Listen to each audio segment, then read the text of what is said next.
Rocky. Thank you for allowing me to do birth chart card reading on my break here at work. So I figured it's the perfect time to go ahead and pull your cards, and so you don't have to wait any longer. Okay. So the first card that I have pulled is going to be your rising sign. Now, I didn't mention this in the breakdown astrology 101 video. I did, but your rising sign is going to be the energy that you display when you first meet people or in new situations. So like first appearances. So you have a rising sign of Aquarius, and Aquarius is the water bearer. So when you first meet people, you may engage perceptively. You might have a cool, aloof, and intellectual aura. You may attempt to shock people. You can be like a human computer with a mind full of information. You can be weird, but in a cool way. And so you would have a Uranus chart ruler. Okay, and that's your rising sign. And then for your sun sign, which I'm sure you're probably somewhat familiar with, you have your sun in the practical, grounded earth placement of Capricorn, which is represented by the goat. So Capricorns exist ambitiously. They take a step-by-step approach. They have a practical nature. They strive to achieve, and they have their own personal standard of excellence.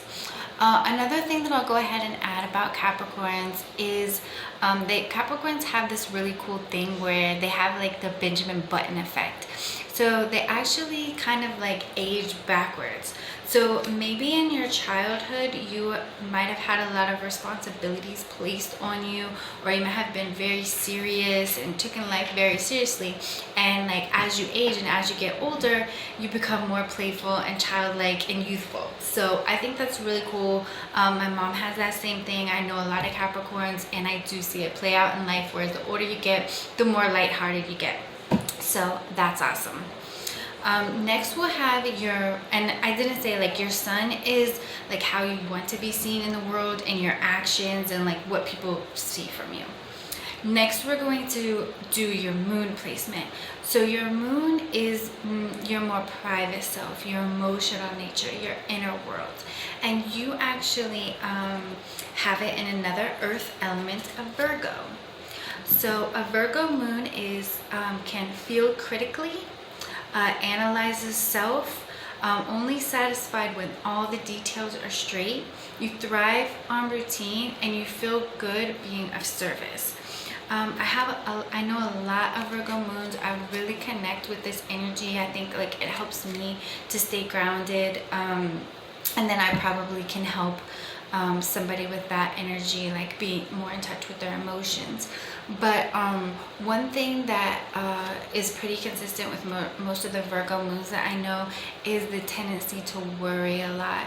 So if you haven't already realized this yet, which I'm sure you probably already have, meditation is a great way to overcome that worrying energy that tends to afflict Virgo moons. But other than that, it's super cool. I love routines. I love organization. I love having all the details straight, so I can definitely dig it. Next, we're going to talk about your Mercury sign. Now, your Mercury is how you think and communicate and how you speak. And you have it again here in Capricorn. So you're going to speak methodically. You break down ideas into manageable parts. You might compartmentalize information. You value time, and you could be impatient with people who don't keep their word. Now there's of course a whole lot more that could be said to this. I try to keep short bullet points so I can keep these videos under 10 minutes. So next up, we are going to have your Venus. Now your Venus is how you love, and you have it in the spicy sign of Scorpio. So that's interesting. This is your only water placement I see here. And Scorpio Venus loves intimately, seeks to merge, very intense and attentive, can be magnetic. You watch out if you have might have a tendency to have power and control issues or play little mind games, and also devoted and passionate.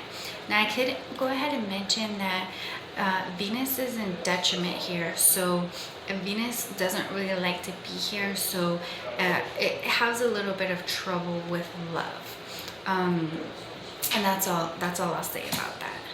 Next up, we have your Mars. Now your Mars is how you take action, your drive, and how you go for your goals, so like your ambition, and you have it in the air sign of Gemini, the twins. So this is act spontaneously, may use the mind as a weapon, because Mars is also, how your anger and how you fight your battles. Might talk their way out of conflicts, because this is an intellectual type of energy. They're quick to think, quick to act, and quick to move on, and they're easily sparked. So Gemini Mars is like easily sparked, like, oh, look at the butterfly, look at this, like kind of like an ADHD type of energy, but in a good way, like multitasking is a better way to explain it. My little sister has a Gemini Mars, and like one of her sayings that I think is really cute is she doesn't really make plans, she makes ideas, because it's a spontaneous energy and you never know how you're gonna feel when that time comes around. So the next thing that we're going to talk about is the houses. So everything that we just discussed is the signs, which is the energy, the characteristics of your personality. But to see like where this really plays out in your life, we need to see what house the planets land in, and that is determined by your birth time along with your rising. So if this birth time is not correct, then this might not be spot on. So it won't be correct if that birth time is not right. So you have your sun, which is how you want to be seen in your actions, in the 11th house. And the 11th house represents acquaintances, innovation, the new, like friendships, groups, things like that. And the nickname that I have for this placement is the influencer. And you can see it's represented by social media, because I thought that was a good example of that type of energy. So next we have your moon, where your moon lands. And to me, your moon is your most truest self. And you actually have it in the 7th house. And you can see that the 7th house is represented by this engagement ring, because it has a lot to do with relationships and partnerships. So the nickname for this placement is going to be the relationship junkie. And these are just jokes. So next we're going to have your Mercury. So your Mercury, how you speak, how you think, and how you communicate. Again, we have it here in that Aquarius 11th house. And this is going to be the human computer. Next we have your Venus. So your Venus is how you love, and it actually lands in the 9th house, which is represented by a backpack, because the 9th house is about experiences and traveling and new things and new concepts, and just like getting out there and living life. To ultimately, the ultimate end result of this is going to be wisdom, to learn, because you do not gain wisdom without going through some stuff, right? And going through experiences. But anyways, and like it's like a backpack, like a little rambling man doesn't like to stay caged in. So the nickname for this placement is the hippie love.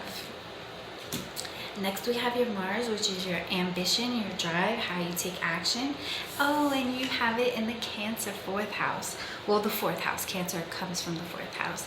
So Cancer is all about home, building a family foundation, building security, building comfort. The 4th house is about these things, and you can see here the old picture, memories and sentiment and family memories and things like that. But the nickname for having your Mars in this house is the root planter.